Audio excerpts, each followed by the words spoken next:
So I woke up this morning and the first thing I'd done was read Chainsaw Man Part 2. To once again be able to experience Chainsaw Man every single week is very nice. I couldn't be more happy that it's returned. In full swing of all things as well. Fujimoto's style, fashion, identity, authenticity, every word you want to use to describe how he writes his stories. The opening for Chainsaw Man Part 2 was incredible and really threw us into the deep end and gave us a good slice of what to expect. So I was very curious to see where Fujimoto wanted to take it next. How would he slowly trickle in this brand new story with a brand new perspective on things? Pretty much, I think a lot of people's ideas or theories or just conjuring up some sort of hypothetical reasoning for what's going to happen next was pretty accurate for the most part. So obviously Asa is alive and well. However, the War Devil has taken over her body. They share it now. They have a dual split somewhat personality, with Asa being fully in control on the human side and then the War Devil being there as a hallucination. On top of that, the War Devil is able to take over Asa's body at any time, and the only thing that changes is the scarring on her face. So this brings up a pretty interesting conversation. There was a small amount of people that were very confused on what Asa was. Is she a hybrid? Is she a fiend? Is she something else? What's the go? Funny enough, this chapter doesn't really give us an explanation, and I don't think Fujimoto will. It's a little bit more convoluted than you think, because the hybrids and fiends and the differences between them are very far and few between. They're very similar.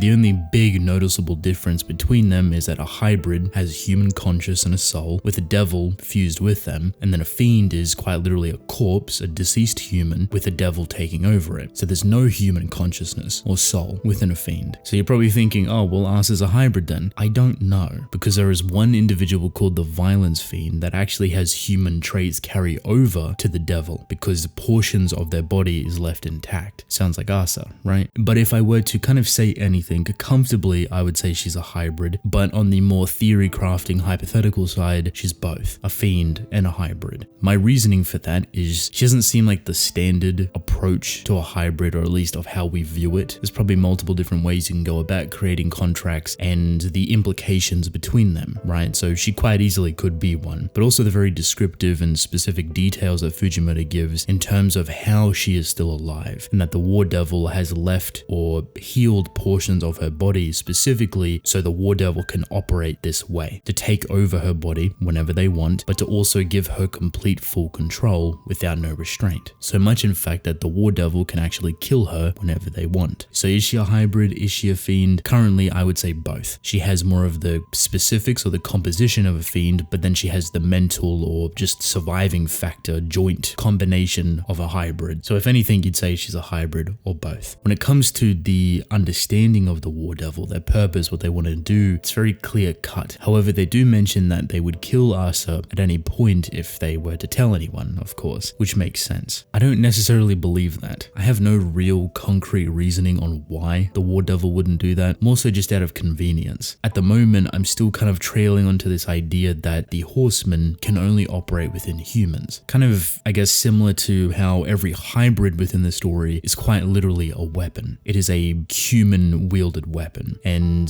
the original name for what the hybrids actually were has been erased from existence. So, vessel? Question mark? I just find it very interesting that hybrids specifically are only weapons. They're not concepts, they're not ideas or anything major or even smaller, they're just literally handheld weapons. But when you have the War Devil being a concept and kind of the embodiment of every single weapon, do you see where I'm kind of going with that? I explained this in the previous video, but I feel like it would make sense balance-wise that the Horsemen, at least on their level, need to kind of operate through humans to be fully realized. This is to make sure that they don't just dominate the story, it helps the flow of the story a lot more, because realistically, I don't know why the War Devil would care if Asa is alive or not. He could just find another body, or he could just obliterate every single person in the school and find Denji. It seems more convenient for the War Devil if it was kind of going down this route that they need humans to operate efficiently, because maybe they're not that strong without them. And we've seen Pochita as a small dog, and we've seen the War Devil as a bird. Kind of odd choices for some of the most powerful beings to ever exist, but hopefully that paints a little bit of a clearer picture. In due time, I'm sure we'll find more stuff out about it and how they operate, how they work, but I see the wheels turning. The picture is slowly getting filled more and more. Pushing aside that entire conversation, the most important thing to come from this is the duality between the War Devil and Asa. They share a same body, but they have completely different goals. And Asa is scared, worried, confused. Even when threatened with death, she's willing to accept it just because of the sheer embarrassment and the stuff that happened with Bucky. She does not want to go back to school. But the War Devil pushes it a little bit more and forces the idea onto her that if you don't go to school, I'm going to kill you. I want to find the Chainsaw Man. He goes to this school and I'm going to kill him. I think the hallucination side of it is really interesting because it plays as like a moral compass for Asa, and she's never really had friends before. She's kind of always alone, so now that she has, quite oddly put, a companion of some sorts, it might easily change how she views the world a bit. I'm curious to see how that's extrapolated over time, especially with her encounter with new people as well as Denji within the future, because it would seem their romance or some sort of love or companionship that they may have is going to be the primary focus of this story, which is something that I brought up in the first video and seemed very likely to be a thing. This second chapter kind of just confirms it all a little bit more. Speaking of people and friendships, we have Yoshida. You remember the octopus guy from part 1? He's back and he's going to this school with Denji. Yoshida and Asa actually meet for the first time, and this is where the War Devil takes over her body with ease. No restraint, no restriction whatsoever, just instantly. I don't know if other people can see the scars form on her face, but it happens quite literally mid-conversation with Yoshida, and he seems unfazed about it. So if he did see it, is he skeptical? Is he interested? He is a perceptive individual, so I wonder if anything will actually come from that, but he seems very chill about the whole thing. Very blasé, just